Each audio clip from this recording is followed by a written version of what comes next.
او ممکن است سوالاتی در مورد بارداری‌های گذشته، قاعدگی، عفونت‌ها و جلوگیری از بارداری از شما بپرسد. اگر مایل به جواب دادن به هر یک از این سوال‌ها نبودید، مجبور به پاسخگویی نیستید. پزشک این سوال‌ها را از شما می‌پرسد تا با اطلاع از سابقه پزشکی شما بهترین خدمات را ارائه دهد. شما ممکن است مایل باشید در این ویزیت در مورد جلوگیری از بارداری با پزشک خود صحبت کنید. گزینه‌های زیادی برای جلوگیری از بارداری وجود دارد، از جمله قرص‌های جلوگیری از بارداری، برچسب‌های پوستی، داروهای تزریقی و وسایل جلوگیری از بارداری داخل رحمی. ما همچنین می‌توانیم در مورد روش‌های دائمی جلوگیری از بارداری مانند بستن یا برداشتن لوله‌های رحمی از طریق جراحی صحبت کنیم. اگر علاقه‌مند به صحبت در مورد روش‌های جلوگیری از بارداری هستید، لطفاً سوال‌های خود را با پزشک مطرح کنید. ما خوشحال می‌شویم اطلاعات بیشتری را با شما در میان بگذاریم. بعد از اینکه با پزشک صحبت کردید، او از شما می‌خواهد که لباس خود را برای معاینه عوض کنید. دامن یا شلوار و لباس زیر خود را در می‌آورید. شما یک فضای خصوصی برای تغییر لباس خود خواهید داشت. نیازی به درآوردن تاپ و جوراب‌های خود ندارید. شما روی تخت معاینه خواهید نشست و به شما ملافه‌ای می‌دهند تا پایین تنه خود را بپوشانید. سپس پزشک به شما ملحق می‌شود. ابتدا از روی شکم شما را معاینه می‌کند. بعد از شما می‌خواهد تا پاهای خود را روی جاپایی مخصوص قرار دهید و بدن خود را به طرف پایین تخت سر بدهید، به طوری که نشیمنگاه شما در انتهای تخت قرار گیرد. پزشک دستکش می‌پوشد و یک اسپکولوم را در واژن شما قرار می‌دهد تا دهانه رحم شما را معاینه کند. اسپکولوم وسیله‌ای است که برای کمک به دیدن قسمت بالای واژن یا محبل و دهانه رحم استفاده می‌شود. این معاینه دردناک نیست، ولی ممکن است اسپکولوم براتون سرد باشد.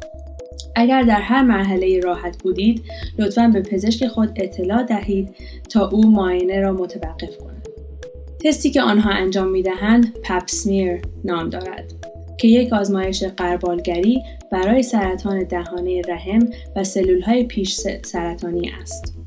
در نواسکوشیا به بانوان بالای سن 25 سال توصیه می شود که این تست را هر 3 تا 5 سال یک بار انجام دهند. در طول این آزمایش، پزشک از وسیله‌ای شبیه به چوب بستنی استفاده می کند و نمونه بسیار کوچکی از دهانه رحم برمی‌دارد.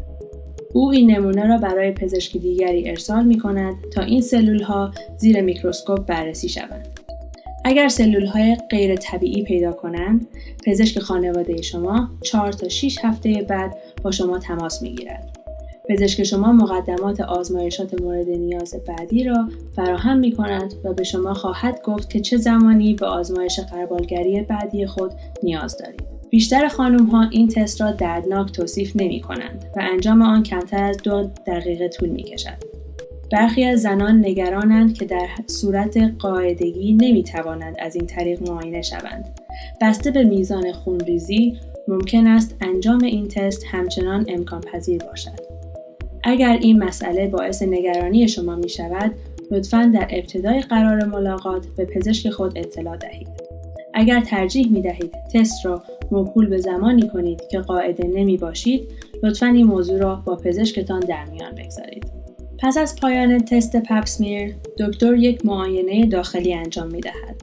برای این کار، در حالی که یک دست دکتر روی شکم شما قرار دارد، با قرار دادن 2 انگشت دست دیگر در واژن شما، رحم و تخمدان‌های شما را معاینه می‌کند.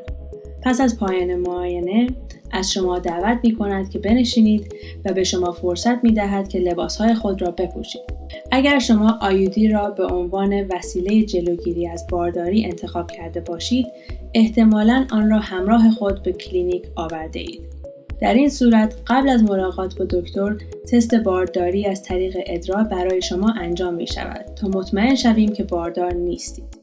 سپس در حین معاینه فیزیکی، پس از تمیز کردن دهانه رحم با یک محلول تمیز کننده با استفاده از یک اسپکولوم برای دیدن دهانه رحم شما، پزشک این وسیله جلوگیری از بارداری یا آیودی را برای شما در داخل رحم می‌گذارد. بیشتر خانم‌ها با قرار دادن آیودی احساس گرفتگی یا فشار در ناحیه زیر شکم می‌کنند. اما بعد از قرار دادن آیودی دیگر آن را احساس نمی‌کنند. قرار دادن آیودی در مجموع حدود 1 دقیقه طول می‌کشد. پس از آن پزشک به شما کمک می‌کند تا بنشینید و سپس به شما فرصت می‌دهد تا بتوانید لباس بپوشید. هنگامی که لباس پوشیدید، پزشک دستورالعمل‌های مهم را به شما می‌دهد. اگر سوالی دارید، از شما می‌خواهیم که آنها را بپرسید. سپس به اتاق انتظار باز خواهید گشت و می‌توانید کلینیک را ترک کنید.